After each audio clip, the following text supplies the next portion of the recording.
not because help had arrived, but because someone powerful had listened without judgment. In her next article, Clara didn't mention the president by name. She wrote instead about dignity, about how being seen can restore something deeper than land or income. Readers felt it immediately because they recognized themselves in every line. Her reporting began to change. She still asked hard questions, but her voice no longer carried accusation, only curiosity. She sat longer with people. Let silence do some of the work. Let stories unfold instead of forcing them out. Her editor noticed. "You're not chasing reactions anymore," he said. "You're chasing truth." Her pieces didn't always trend fast, but they lingered. They were shared quietly, saved, returned to. Letters arrived. Farmers, teachers, factory workers. You asked a question I never knew how to ask. And Clara understood then. Impact doesn't always roar. Sometimes it stays. 6 months later, an invitation arrived. Official this time. A national forum. A panel. A seat beside people with titles far larger than hers. "Your voice matters," the message said. Clara stared at the screen for a long time. Then she replied with 3 words. "Thank you, but no." She attended instead as an observer, back row, notebook in hand, listening. When asked why she declined the stage, she answered simply, "I didn't interrupt to be seen. I spoke to be understood." The quote traveled almost as far as the original moment. It reminded people that humility can be louder than applause. Years later, the clip resurfaced again. New platform, younger audience. Why is everyone so calm? Why didn't this turn into a fight? This feels real. Clara watched it once more and noticed what she'd missed before. The way the president stepped aside, not forward. The way the crowd leaned in, not back. She realized then, the moment wasn't powerful because of who stood on the stage. It mattered because no one tried to win. They tried to understand. And in a loud world, that still felt radical. One evening, Clara sat with her father on the porch, the sky burning orange behind the fields. "You know," he said gently, rocking in his chair, "you didn't interrupt that man." She looked at him. "You invited him." She smiled. "Anger shuts doors," he added. "Honesty opens them." That line never appeared in her articles, but it guided every one of them. She understood then that the farm hadn't only taught her how to work, it had taught her how to speak without breaking things. And sometimes that was the strongest voice of all. Something subtle followed. Other reporters softened their tone. Town halls slowed down. Questions became less performative, more personal. Not everywhere, but enough to matter. Clara noticed it in interviews. People answered more fully, less defensively. One official told her, "Your question changed how I prepare." She didn't take credit. She knew it wasn't her. It was a reminder that conversations don't need enemies to be meaningful. They need honesty. And once people saw that listening could still hold power accountable, they stopped shouting long enough to try it. Clara was never introduced as a reporter who interrupted. Instead, people said, "You're the one who made them listen." She preferred that. At journalism schools, her clip was played not as a stunt, but as a lesson. Challenge without cruelty. Speak without spectacle. Students asked what she would do differently. "Nothing," she said. "I wasn't trying to go viral. I was trying to be real." In a world addicted to outrage, authenticity felt almost rebellious. Years later, Clara wrote a short piece titled "The Pause." It wasn't about politics. It was about the second after interruption, when someone chooses whether to shut down or open up. That pause, she wrote, reveals who we are. The article spread quietly, shared by people tired of noise.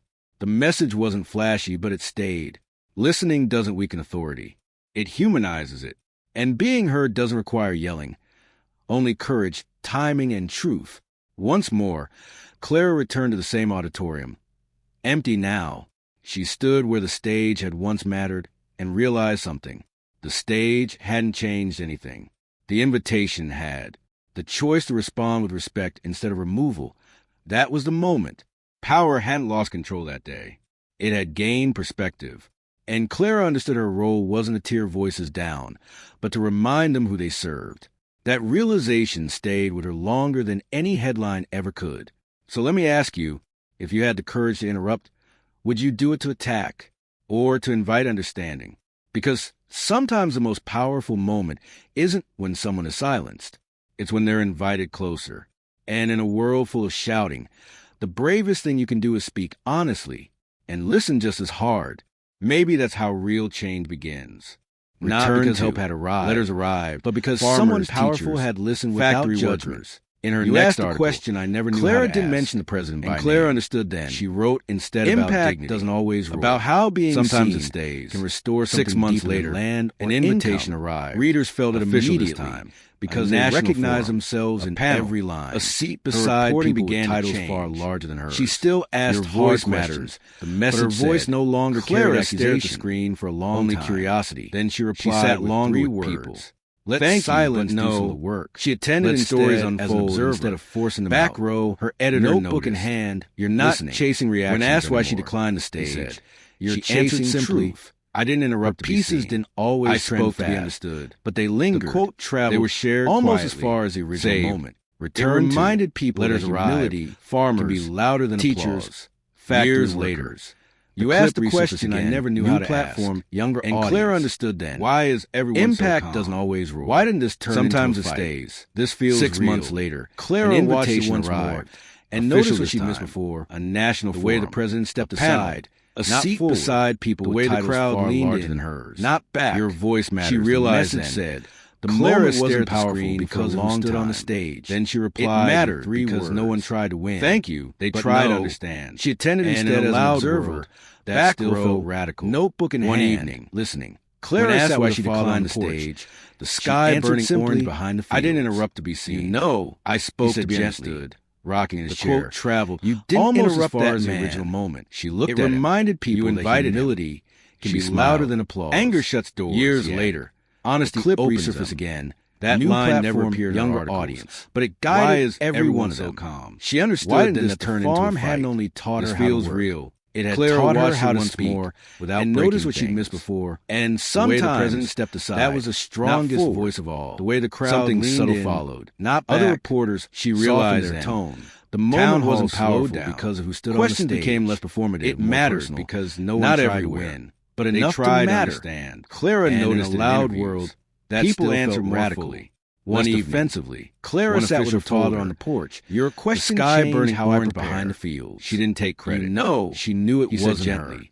It was a reminder that conversations don't need enemies to be meaningful. She looked at him. They need you invited him. And once people saw that listening could still hold power accountable, honesty stopped shouting long enough to try. That line never appeared. Clara was never introduced, but it guided everyone interrupted.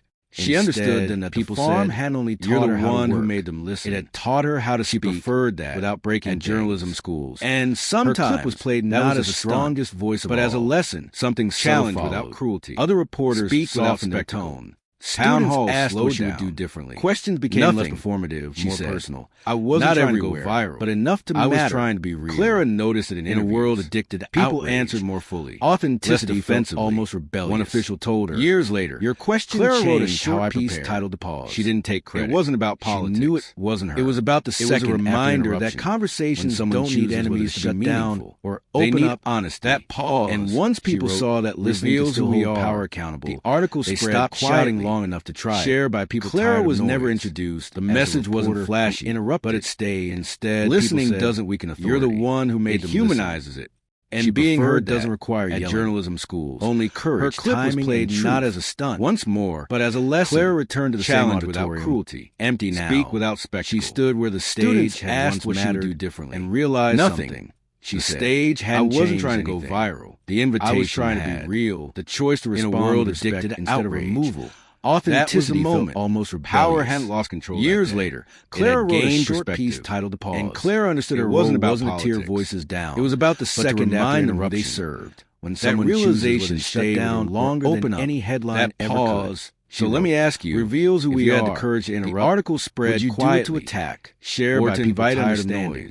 Because sometimes the most powerful moment isn't listening doesn't weaken authority. It's when they're invited closer, and being heard doesn't require yelling. The bravest thing you can do is timing and honestly. Once listen just as hard. Clara returned. Maybe that's how real change begins. Empty now. She stood where the stage had once mattered and realized something. The stage hadn't changed anything. The invitation had. The choice to respond with respect instead of removal. That was the moment. Power hadn't lost control that day. It had gained perspective. And Clara understood her role wasn't to tear voices down, but to remind them who they served. That realization stayed with her longer than any headline ever could. So let me ask you, if you had the courage to interrupt, would you do it to attack or to invite understanding? Because sometimes the most powerful moment isn't when someone is silenced. It's when they're invited closer. And in a world full of shouting, the bravest thing you can do is speak honestly and listen just as hard. Maybe that's how real change begins.